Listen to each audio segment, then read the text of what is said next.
하나님의 말씀은 이사야 8장 19절에서 22절의 말씀입니다.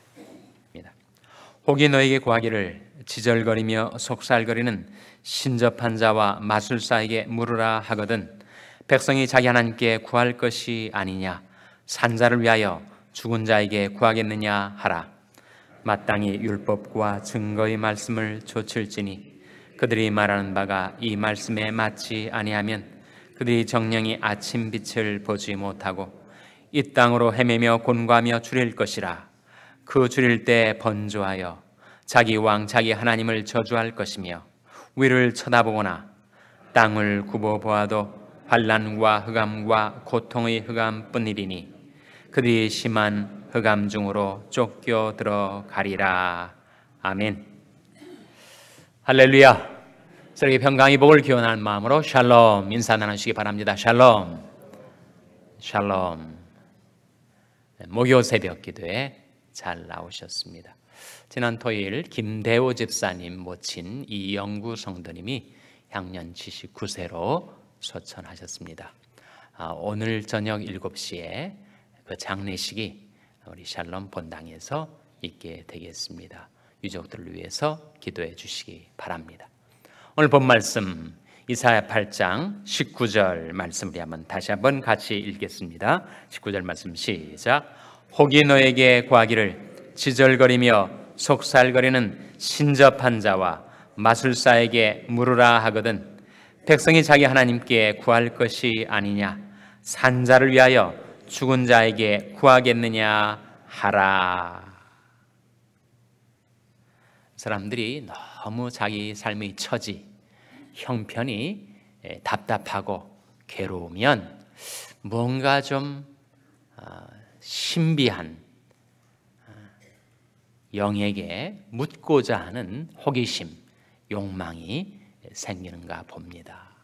그래서 너무 사업이 부진하고 남편이 바람을 피고 자식들이 속을 썩이면 교회에 나오면 속 시원하게 해답이 안 나오니까 점쟁이를 찾아간다는 거예요. 그래서 교회에 오래 다니는 사람들이 그렇게 점쟁이를 만나서 기륭을 점을 치고 또 해결이 안 되면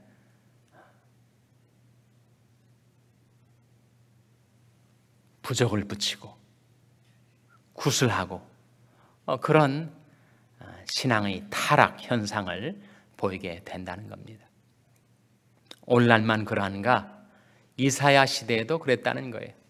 워낙 나라의 운명이 풍전등화와 같고 자기들이 인생의 삶이 괴롭고 답답하니까 사람들 사이에서 그러고 있지 말고 마술사에게 물어보라고.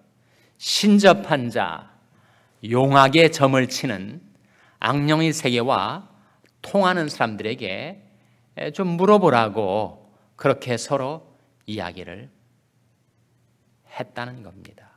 그래서 19절 말씀에 혹이 너에게 구하기를 지절거리며 속살거리는 신접한 자와 마술사에게 물으라.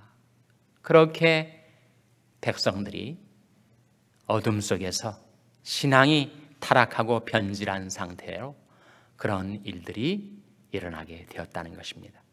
그에 대한 이사야의 답변이 무엇인가? 백성이 자기 하나님에게 구할 것이 아니냐, 산자를 위하여 죽은 자에게 구하겠느냐.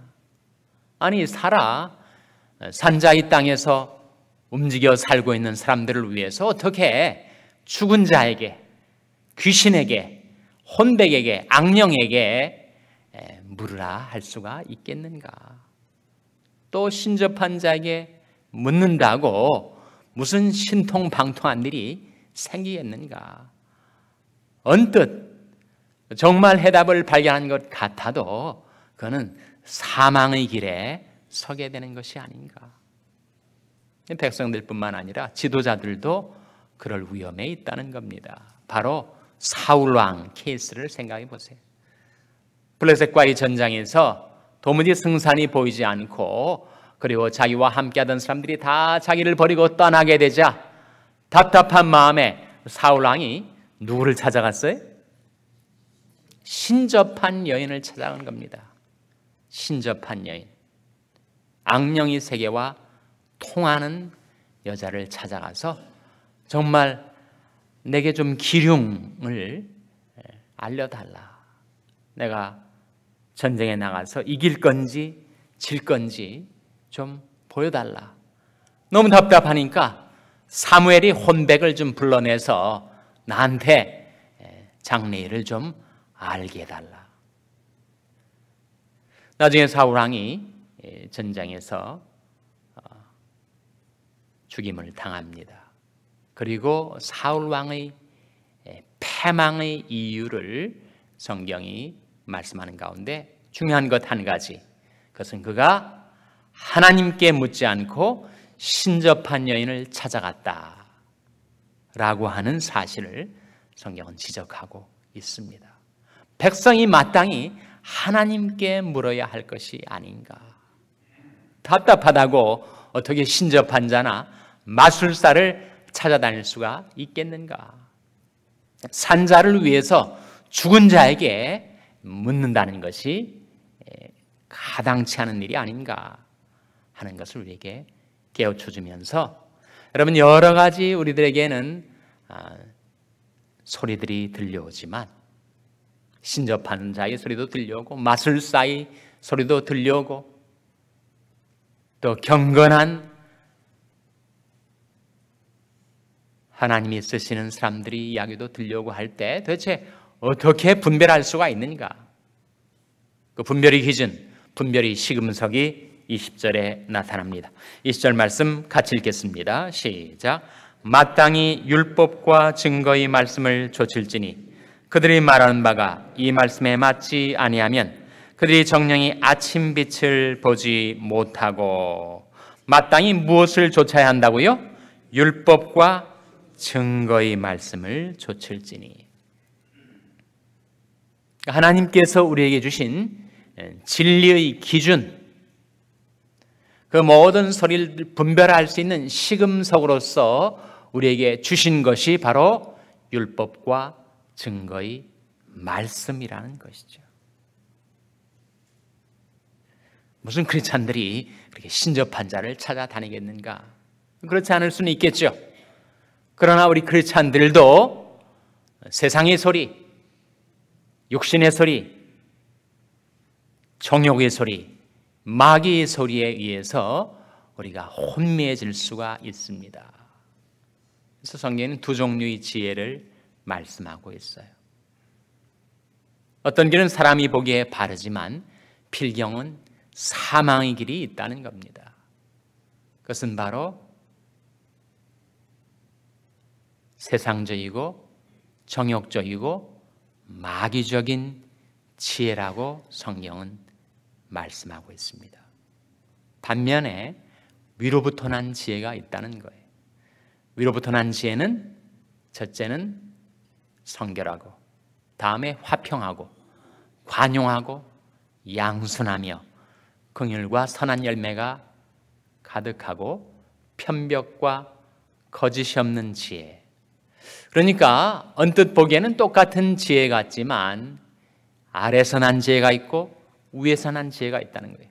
세상에서 난 지혜가 있고 하나님이 베풀어 주시는 지혜가 있다는 것입니다. 그 지혜의 특성이 결국은 다르게 나타난다는 겁니다. 야고보서 3장 말씀 한번 펼쳐보시기 바랍니다. 야고보서 3장 말씀. 야고보서 3장은 신약성경 373면입니다. 신약성경 373면. 야고보서 3장 15절 말씀을 우리 한번 같이 읽겠습니다.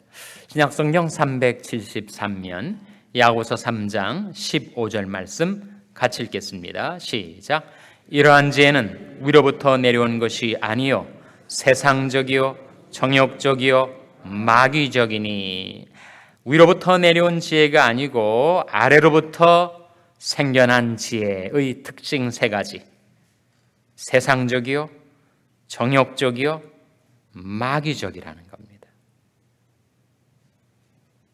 그 지혜를 따라서 행하면 어떻게 되는가? 시기와 다툼과 요란과 모든 악한 일이 있게 된다는 것입니다. 반면에 위로부터 난 지혜를 따라 살아가면 어떤 열매가 맺혀지게 되는가? 17절, 18절 말씀 같이 읽겠습니다. 시작. 오직 위로부터 난 지혜는 첫째 성결하고 다음에 화평하고 관용하고 양순하며 긍휼과 선한 열매가 가득하고 변벽과 거짓이 없나니 화평케 하는 자들은 화평으로 심어 의 열매를 거두느니라. 그것이 위로부터 난 지혜를 따라 살아가는 삶의 열매들이라는 거예요. 성결, 화평, 관용, 양순, 긍휼과 선한 열매가 가득하고 편벽과 거짓이 없는 삶. 몇 가지가 나오죠, 여러분? 몇 가지입니까? 한 가지 한 가지 의미를 주목하시느라고 몇 가지인지는 카운트를 안 해보셨죠? 몇 가지예요? 8가지 아닙니까? 오직 위로부터 난 지혜는 첫째 성결하고 다음에 화평하고 관용하고 양순하며 긍휼과 선한 열매가 가득하고 편벽과 거짓이 없다. 8가지 아니에요? 그래서 마귀에게 사로잡힌 자, 신접한 자, 악령의 세계와 통하는 자들에게서 나오는 술수, 그것은 마치 우리를 잘되게 하고 흥하게 할 것 같으나 그것을 따라가면 결국은 패망의 길이고 사울왕의 경우처럼, 그러나 위로부터 난 지혜를 따라 살아가면 이런 아름다운 열매들이 우리 삶 속에 풍성히 맺혀지게 되는데, 과연 어떻게 할 때 우리는 위로부터 난 지혜를 따라 살 수가 있을까요? 오늘 본 말씀이 뭐라고 일러주고 있습니까? 마땅히 율법과 증거의 말씀을 좇을지니, 그러니까 하나님께서 베풀어 주시는 말씀을 따라 행하며 살면 세상적인 지혜, 마귀에게서 나온 지혜, 술수와 같은 인간의 꾀를 벗어나서 우리가 생명의 길로 행하며 살 수가 있다는 거예요. 그 양자를 대조해 주는 것이 결국 시편 1편 말씀 아닙니까? 대저 의인의 길은 여호와께서 인정하시나 악인의 길은 망하리로다 했었던 의인의 길, 생명의 길과 악인의 길, 사망의 길이 어떻게 나뉘어지는가?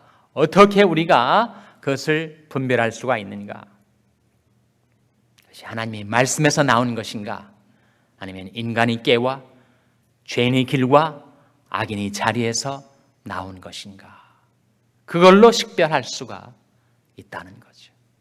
그래서 이사야 시대든지 우리가 살고 있는 오늘날의 시대든지 세상에는 수많은 술수, 마술, 인간의 꾀, 온갖 세상적이고 육신적이고 정욕적인 소리가 우리에게 들려올 때 과연 우리가 어떻게 하면 진리의 길, 생명의 길로 행하며 살 수 있는가? 마땅히 율법과 증거의 말씀을 좇아 살아갈 때, 그럴 때 하나님께서 의인의 길은 인정해 주시고, 그리고 그 모든 행하는 일을 하나님이 축복과 도우심으로 형통케 주실 줄로 믿습니다. 기도하시겠습니다. 오늘 말씀 기억하며 하나님, 저희들이 하나님께 구하고 말씀을 따라 살게 주시옵소서. 기도하시기 바랍니다. 우리 자녀들을 위해서 기도할 하나님, 저희 자녀들이 하나님께 기도하며 살게 해주시고 말씀 따라 살게 해주시옵소서. 위하여 기도하시기 바랍니다. 평생 있는 연약한 지체들을 위해서 기도하실 때 하나님, 긍휼과 권능의 손으로 붙들어 주시고